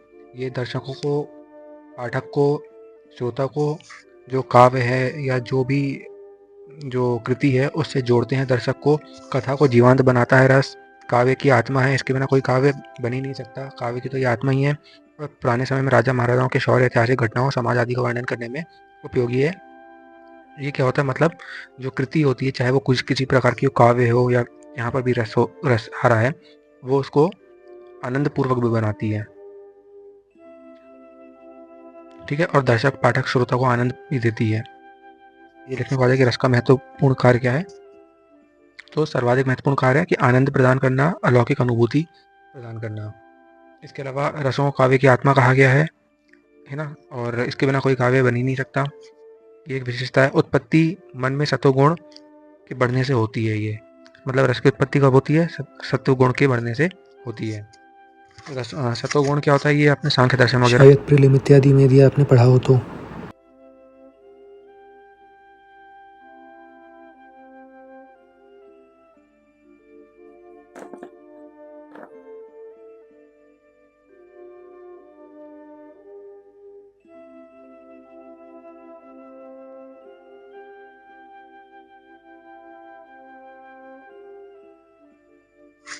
इसके बाद क्या है कि रसों की रस की अगली विशेषता क्या है कि यह अखंड माना जाता है। इसको खंडित नहीं किया जा सकता, और यह ज्ञान स्वरूप होता है जो चित्त के भीतर से उत्पन्न होता है। रस स्वप्रकाशित होता है, अर्थात यह स्वतः प्रकट होता है। अब संचारी भाव, इनकी संख्या 33 होती है, और ये संचरण करने वाले अर्थात मन में आने जाने वाले भावों को संचारी भाव कहा जाता है। अर्थात ये वे फीलिंग्स हैं जो मन में आती जाती रहती हैं, पानी है ना, और ये क्षणिक होती हैं, पानी के बुलबुले की तरह होती हैं, मतलब कुछ समय के लिए आती हैं और फिर चली जाती हैं, है ना। और ये स्थायी जो भाव को पुष्ट करती हैं और रस निष्पत्ति में सहायक है। ये 2-3 पॉइंट आप लिख सकते हैं संचारी भाव के बारे में। उस समय पश्चात समाप्त हो जाते हैं। ये स्थायी भाव को रस में परिणत करने में सहायक होता है ना। ये स्थायी भाव को सशक्त करता है, उसे रसावस्था तक पहुंचाता है। ये स्थायी भाव के साथ उत्पन्न होता है और क्षण भर में स्थायी भाव में ही विलीन हो जाता है। इसे व्यभिचारी भी कहा जाता है। अब जो अगला है संचारी भाव का, कहते संचारी भाव, उसको हम अगले वीडियो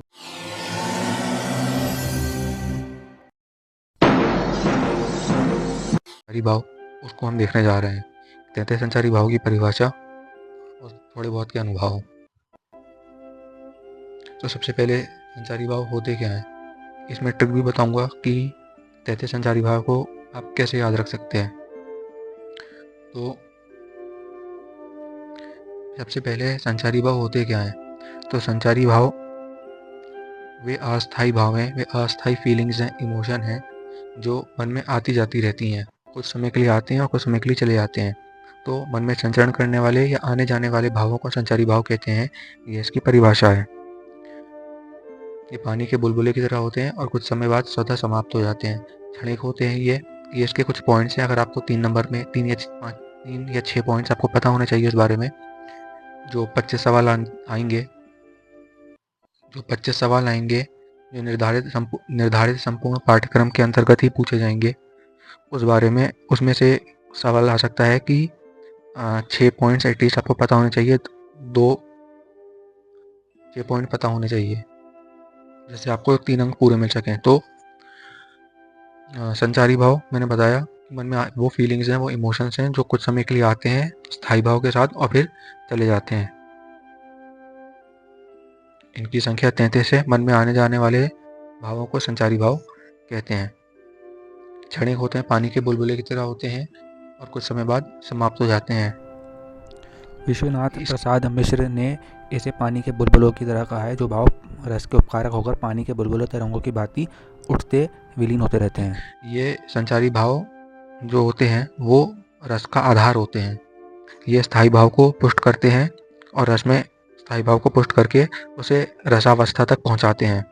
ये स्थायी भाव को पुष्ट करते हैं और स्थायी भाव को रसावस्था तक पहुंचाते हैं। स्थायी भाव के साथ उत्पन्न होते हैं और क्षण भर में ही विलीन हो जाते हैं। स्थायी भाव को संचारी भाव को व्यभिचारी भी कहा जाता है। ये एक अस्थायी मनोविकार है, मतलब मनोविकार मतलब मानसिक स्थिति, और ये स्वप्रकाशित होते हैं, अर्थात ये खुद ब खुद आते हैं, इनको लाया नहीं जाता है, ऑटोमेटिक है। तो ये होगा संचारी भाव या व्यभिचार के बारे में 8-10 पॉइंट। ये होता क्या है, संचारी भाव है क्या? तो रस का एक अवयव है, एक अंग है। रस के 4 अवयव, 4 अंग होते हैं: स्थायी भाव, विभाव, अनुभाव, संचारी भाव या व्यभिचार। व्यभिचार को ही संचारी भाव कहते हैं। तो ये क्या है, एक रस का एक अंग है।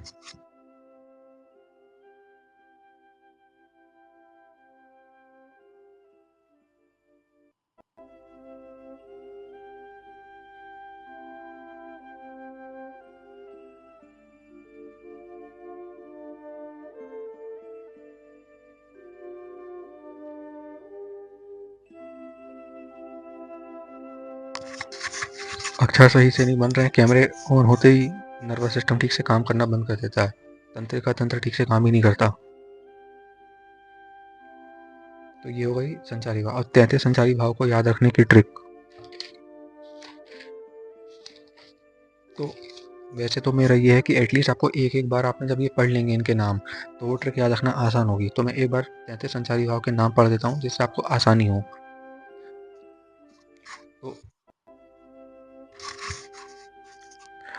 33 संचारी भाव में पहला संचारी भाव है निर्वेद, शंका, गर्व, चिंता, मोह, विषाद, दैन्य, दीनता, दैन्य को ही दीनता बोलते हैं, मतलब गरीबी, असूया, मृत्यु, मद। जब आप ये एक बार पढ़ लेंगे तो थोड़े आपको ये नाम रट जाएंगे, जैसे चपलता, प्रकृति, उन्माद, श्रम, आलस्य। तो उसके बाद आपको जो ट्रिक है उससे इनको मेमोराइज करना आसान हो जाएगा। तो आलस्य, श्रम, उन्माद, प्रकृति या अवहितता, चपलता, अपस्मार, भय, ग्लानि, व्रीड़ा या ब्रीड़ा, उग्रता, व्याधि, अमर्ष, वितर्क, स्मृति,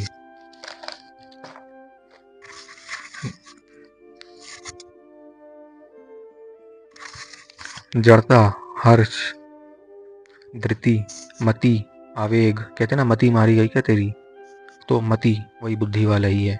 आवेग, उत्सुकता, निद्रा, स्वप्न, बोध। तो ये क्या है, ये सारी फीलिंग्स हैं जो मन में आती जाती रहती हैं। उन फीलिंग्स के नाम है, उन इमोशंस के नाम है, चाहे आप रस कह लें, संचारी भाव हैं। भाव मतलब आपके और मेरे इमोशंस जो मन में आते जाते रहते हैं, स्थायी भाव के साथ आते हैं और चले जाते हैं। 33 है इनकी संख्या।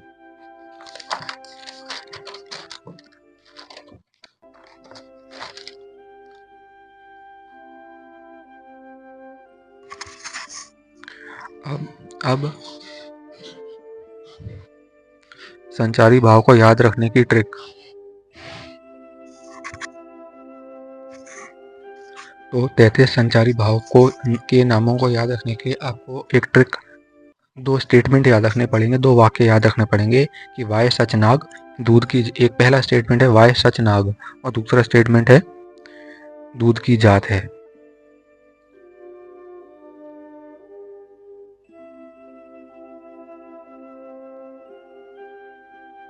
ठीक है, वाय सच नाग दूध की जात है। 2 स्टेटमेंट आपको याद रखने पड़ेंगे, वाय सच नाग दूध की जात है। और इनको लिखने का तरीका क्या है, ये मेरी ट्रिक है, मैंने इसी से याद किया है। आप चाहें तो कोई और ट्रिक भी देख सकते हैं, मेरा कर्तव्य वीडियो बनाना, तो मैं बना रहा हूँ।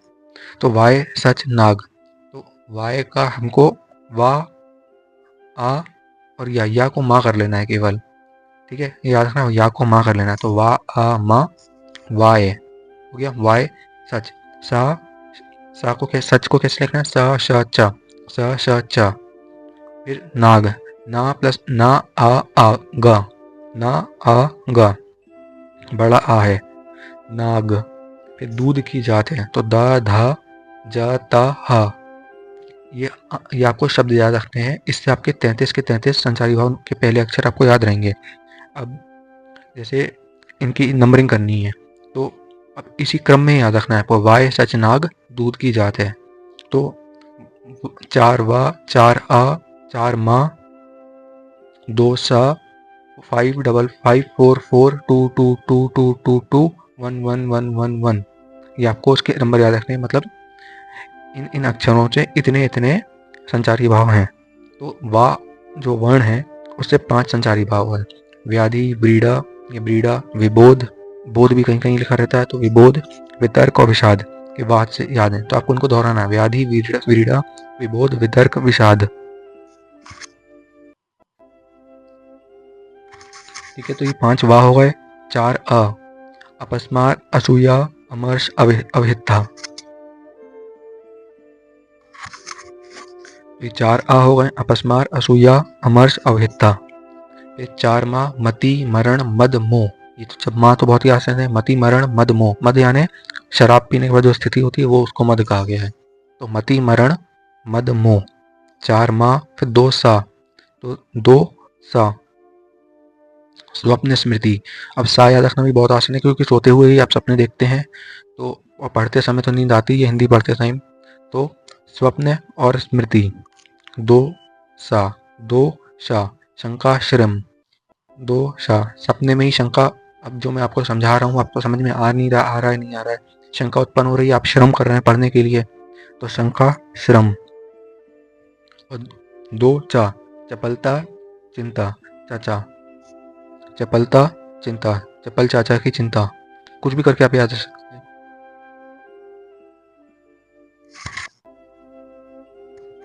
2 चा, चपलता, चिंता।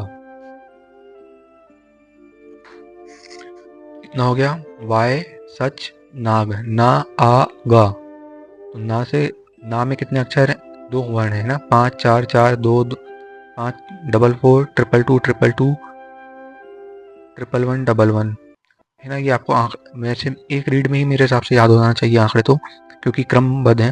5 4 4 2 2 2 2 2 2 1 1 1 1 1। ठीक है, ठीक। तो कहाँ तक आ गए थे? नाग पर आ गए हैं।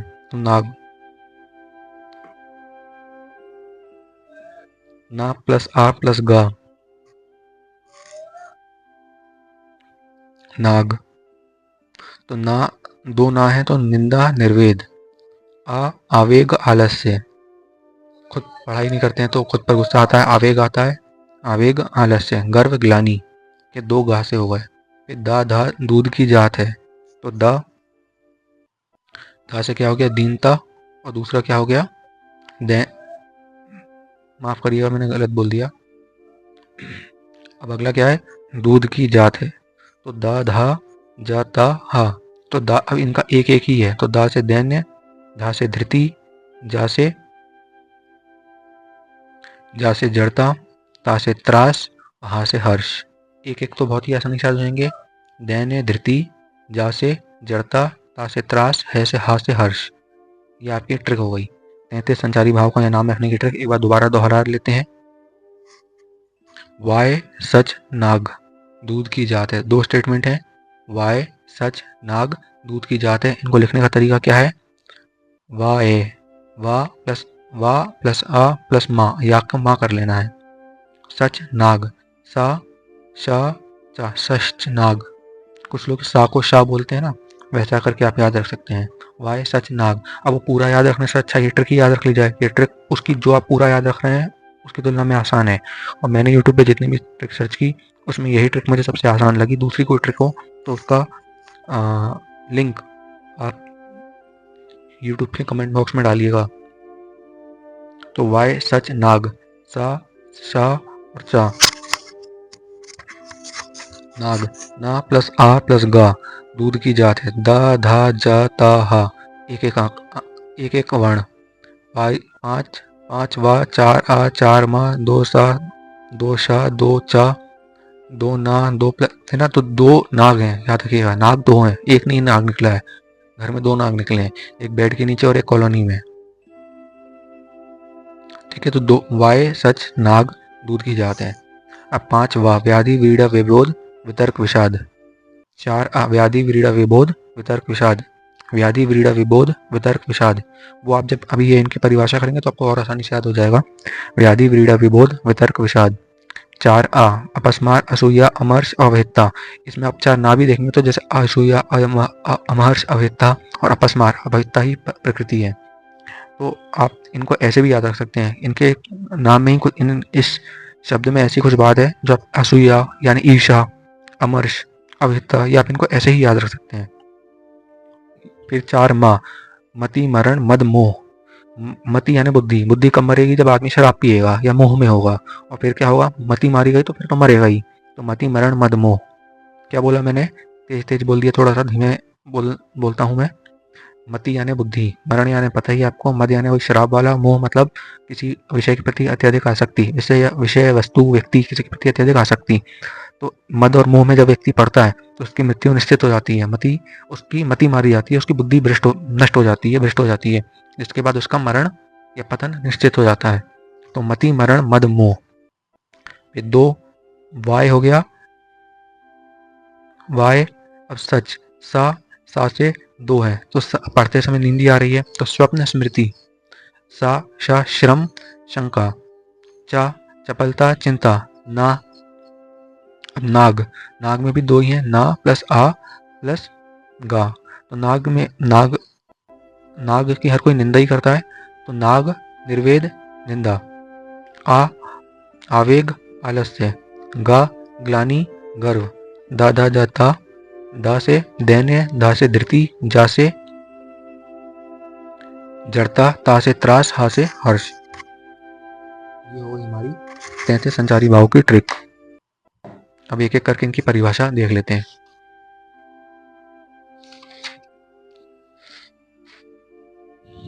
अब 33 संचारी भाव में निर्वेद। निर्वेद क्या होता है? आत्महीनता की भावना। मतलब जब आप मान लीजिए अगर आपका एग्जाम नहीं निकलेगा या आपको ऐसा लगेगा कि मैं कुछ कर नहीं पा रहा हूँ जीवन में, भले आप में योग्यता कितनी है एग्जाम निकालने की, लेकिन फिर भी मान लीजिए आप एग्जाम नहीं निकल रहा है आपसे, तो आपके अंदर एक सेल्फ इन्फ्eriority आएगी कि अब मैं कुछ नहीं कर पाया जीवन में।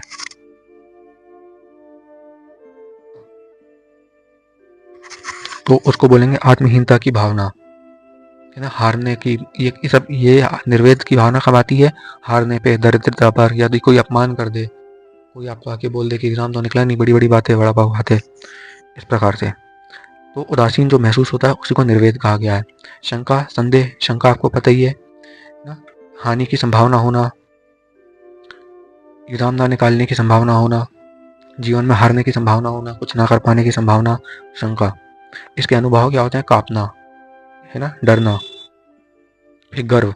गर्व यानी अभिमान, किसी भी बात पर अभिमान होना, सुंदरता, ज्ञान पर, शक्ति पर, आदि पर। जैसे आपने देखा हो यूट्यूब पे कुछ टीचर्स पढ़ाते टाइम कभी कभी बोलते समय हंसने लगते हैं, तो ऐसा लगता है कि उनको अपने ज्ञान पर गर्व हो रहा है, थोड़ा अभिमान हो रहा है कि मुझे ये चीज़ पता है।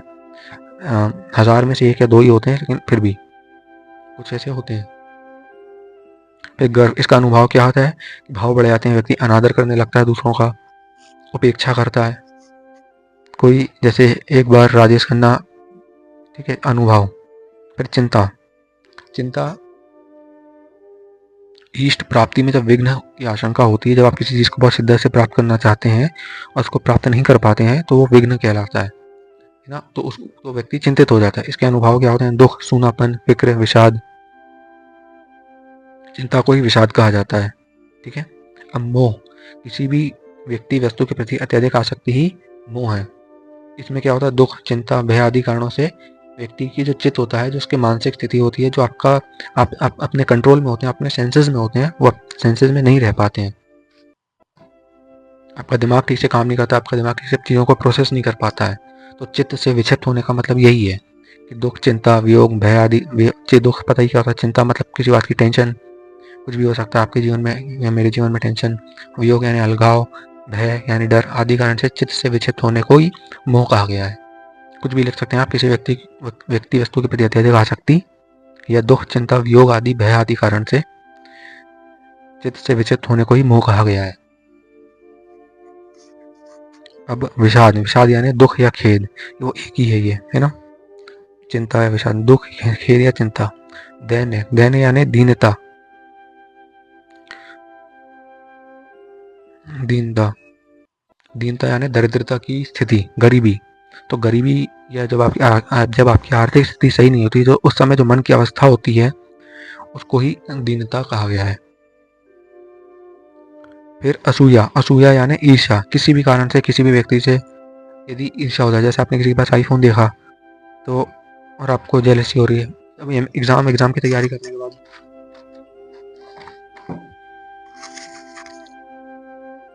जेलसी थोड़ी कम हो जाती है क्योंकि व्यक्ति जीवन में इतना हार जाता है।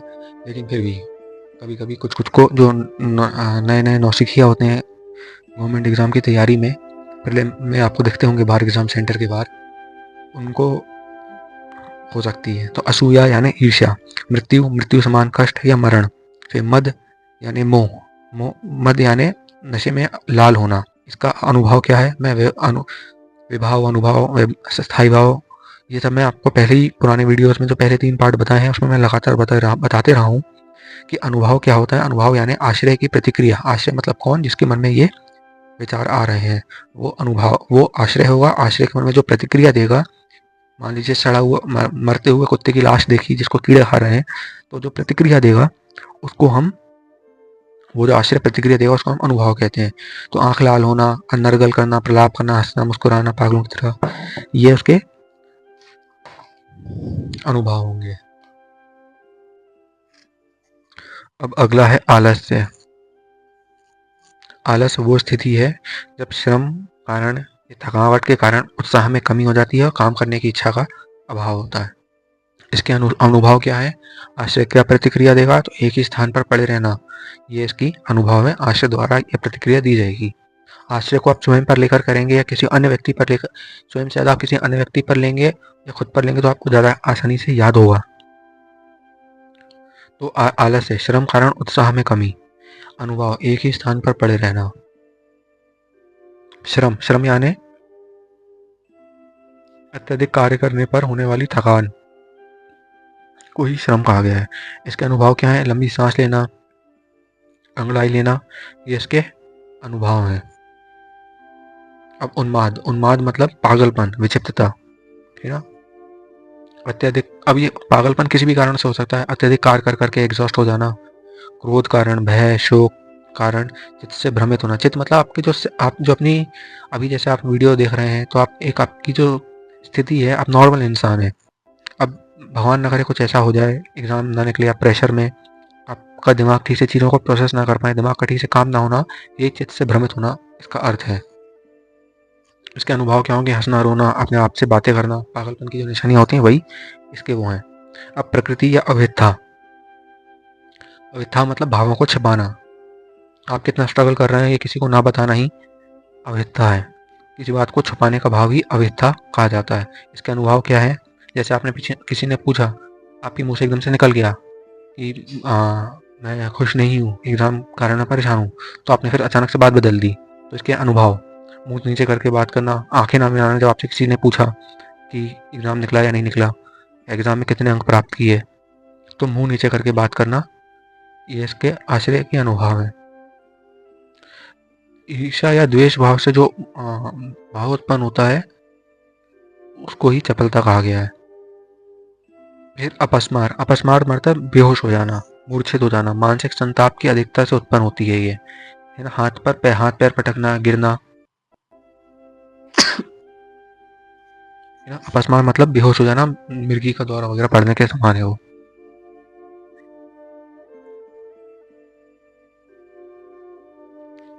फिर अगला है भय। भय यानी त्रास को ही भय कहा गया है। अहित होने की आशंका यानी डरना। भय यानी त्रास। ग्लानि, मन में खिन्नता का भाव ही ग्लानि है। इससे क्या होता है, शारीरिक मानसिक थकावट रहती है, कमजोरी रहती है, ये इसके अनुभव है। व्रीड़ा, व्रीड़ा यानी लज्जा या शर्म या संकोच।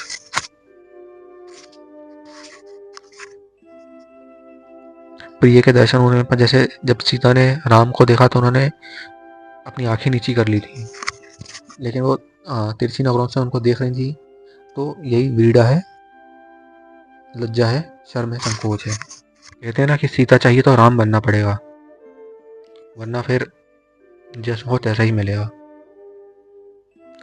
फिर लौह कर्मा, फिर जड़ता, विवेक शून्यता की स्थिति या चेतना का भाव। मेंटल, आप मतलब आप अपने कॉन्शियसनेस में नहीं रह गए।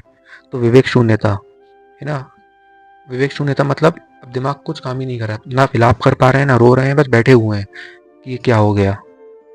मतलब समझ रहे हैं आप उस स्थिति को, मैं शायद शब्दों में ठीक से पिरो नहीं पा रहा हूँ, लेकिन विवेक शून्यता का भाव, चेतना का भाव है ना। बस बैठ, इसका अनुभव क्या है, मौन, बैठे चुपचाप बैठे रहना, टकटकी लगाकर एक जगह देखते रहना, उसको ही जड़ता कहा गया है। विवेक शून्यता, सेंसेस काम नहीं कर रहे हैं। फिर हर्ष, हर्ष इच्छित वस्तु प्राप्त होने पर जो खुशी होती है, उसी भाव को हर्ष कहा गया है। गदगद होना, प्रसन्न होना, खुशी में शब्द कहना। फिर धृति, धृति मतलब स्थिरता, दृढ़ता है ना। जब एग्जाम निकलने के बाद जो आपके पास धृति आएगी, वही स्थिरता आएगी, वही दृढ़ता आएगी, वही धृति है ना। ज्ञान, सत्संग, संपर्क में आने के बाद जो भय, चिंता इत्यादि से, विकार से मन जो शांत हो जाता है कि मरना तो तय ही एक दिन, तो किसी बात की टेंशन क्यों लेना। आज से 200 साल बाद एक नवजात जो उस समय पैदा भी हुआ है, उसकी भी डेथ हो जाएगी। जिस घर में आप रह रहे हैं 200 साल बाद उस घर में कौन रहेगा, ये आप सोच भी नहीं सकते हैं। तो किसी बात की चिंता नहीं करना। इस प्रकार का यदि मानसिक स्थिति हो गई तो स्थिरता है कि ठीक है, हुआ तो ठीक, नहीं हुआ तो भी ठीक। तो ज्ञान, सत्संग, संपर्क में आने के बाद जो भय, चिंता इत्यादि विकार को शांत करने वाली बुद्धि को ही धृति कहा गया है। धैर्य, संतोष, ठीक है। फिर मति, मति मारी गई है, बुद्धि है ना। ज्ञान प्राप्त पश्चात किसी निश्चय पर पहुंचना ही मति कहलाता है। धैर्य, संतोष, आनंद, बुद्धि, विचार, यही है। आवेग, आवेग आपको भी पता है, सबको कभी ना कभी आवेग आया ही होगा। उसी आवेग की बात हो रही है, किसी आकस्मिक भय, मनोविरोधी भाव के सामने आने पर उत्पन्न भाव। जैसे मान लीजिए आपने, कुछ लोग नहीं होते, आपने अंकल टाइप के लोगों को देखा होगा कि अगर उनके मन या जिस बात पर उनके विचार हैं उससे अगर आप विपरीत भाव कह दो तो आपको आवेग आ जाता है। जैसे मान लीजिए किसी की गर्लफ्रेंड है और हमने उसको सच्चाई बता दी कि चरित्र उसका सही नहीं है, तो वो मेरी वाले के बारे में ऐसा बोल रहा है, या शायद गलत भी हो, तो एकदम से आवेग आता है ना कि हमारे परिवार के सदस्य के बारे में बोल रहा है, तो वैसा आवेग। फिर उत्सुकता, उत्सुकता को ही, इसका आवेग के अनुभव क्या है, हर्ष, शोक है ना। कभी कभी खुशी भी हो जाती है, अच्छा बोल दिया कि बहुत अच्छा है सब कुछ, तुम्हारा जीवन बहुत अच्छा है, तुम्हारी लाइफ स्टाइल बहुत अच्छी है, तुम्हारी लाइफ के बेसिक्स बहुत अच्छे हैं, तो खुशी हो गई। विरोध कर दिया कि तुम्हें रहन सहन का ढंग नहीं है, अपना मुंह देखो, चेहरे पे 1000 किलो का फैट जमा हुआ है, तो बुरा लग गया। अपनी टोन देखो, तो आवेग आ गया है ना, तो वो आवेग हो गया। शोक, दुखी हो जाना, कम कपा जाना, स्तब्ध रह जाना, स्तंभ हो जाना। अब उत्सुकता को ही औत्सुक्य बोला गया है। उत्सुकता ही औत्सुक्य है, ठीक है।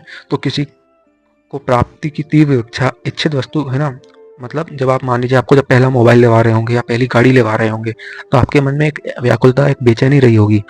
उसी को प्राप्त करने की जो तीव्र इच्छा है, उस है ना, तो उस जो विलंब को आप सह नहीं पा रहे हैं, उसी को उत्सुकता या औत्सुक्य बोला गया है। इसमें उसका अनुभव क्या है, व्याकुलता या आतुरता। फिर निद्रा, निद्रा शारीरिक थकावट की स्थिति है, श्रम आदि से उत्पन्न चित्त की दशा है। चित्त मतलब आत्मा की दशा, थके होने पर नींद महसूस होना, अंगड़ाई लेना, आंखें झपकना, आंख लाल होना इत्यादि। फिर स्वप्न, नींद में जागते व्यक्ति की तरह महसूस करना है ना। नींद में जब हम, ऐसा लगता है कि हम जाग रहे हैं, हम कहीं पर हैं।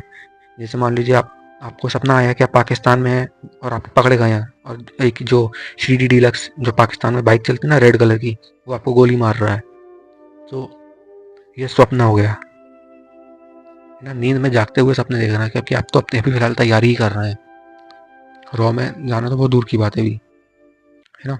तो सपने कुछ भी हो सकता है, दुख, क्रोध, ग्लानि, ये डरना है ना। तो बोध, इसको विबोध भी कहते हैं। तो बोध, विबोध क्या है, ज्ञान प्राप्ति या निद्रा पश्चात चेतना को प्राप्त करना, मतलब बुद्धि का वापस आ जाना, अपने सेंसेस, अपनी कॉन्शियसनेस को वापस प्राप्त कर लेना ही विबोध है, यह बोध है। फिर उग्रता, धारा 151, उत्पात मचाना, ठीक है। जब व्यक्ति क्या होता है, कई बार कठिन कठिन परिस्थितियों का सामना कर लेता है, तो उसके बाद उस व्यक्ति में जो निर्दयता आ जाती है, उसको ही उग्रता कहा जाता है। किसी और से कोई मतलब नहीं रहता काम से, मतलब इतना ज्यादा व्यक्ति निर्दयी हो जाता है ना।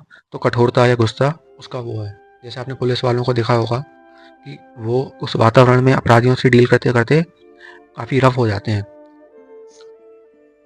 फिर व्याधि यानी रोग, व्याधि मतलब रोग, योग वियोग से उत्पन्न मनोस्थिति। व्याकुलता, कंप, व्याधि यानी रोग।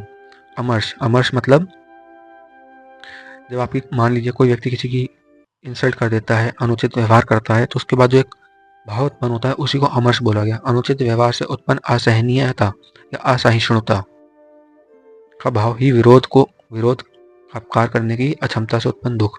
मतलब अब सामने वाले ने कुछ बोला और आप पलट के बोल भी नहीं पा रहे हैं, तो जो दुख उत्पन्न होता है, जो एक सहनशीलता विकसित करनी पड़ जाती है, ना चाहते हुए बॉस ने एम्प्लॉय को कुछ बोल दिया, तो वो है, उसी को अमर्ष बोला गया है। आंखें लाल होना, भौहें सिकुड़ना इसके अनुभव हैं। जैसे आपकी भौहें सिकुड़ जाती होंगी, ये इसके अनुभव हैं। फिर वितर्क, वितर्क यानी प्रश्न या शंका, अनिश्चितता या संदेह कारण मन में उत्पन्न भाव को ही वितर्क बोला गया है। शंका से ज्यादा आप इसको प्रश्न कर सकते हैं, तर्क वितर्क वाला ही ये वो है। अनिश्चितता या संदेह कारण मन में उत्पन्न भाव, मैंने आपसे बोला अब मैं आपको जो पढ़ा रहा हूँ ये आपको डाउटफुल है कि ये सही है भी कि नहीं है, अब जाके तो आप वितर्क, मुझे तर्क जवाब देंगे कि नहीं नहीं मुझे तो नहीं लगता ये वितर्क यानी वो है, ये कोई और वितर्क है ना। तो प्रश्न है अनिश्चितता, संदेह कारण मन में उत्पन्न भाव। फिर स्मृति, स्मृति यानी स्मरण करना।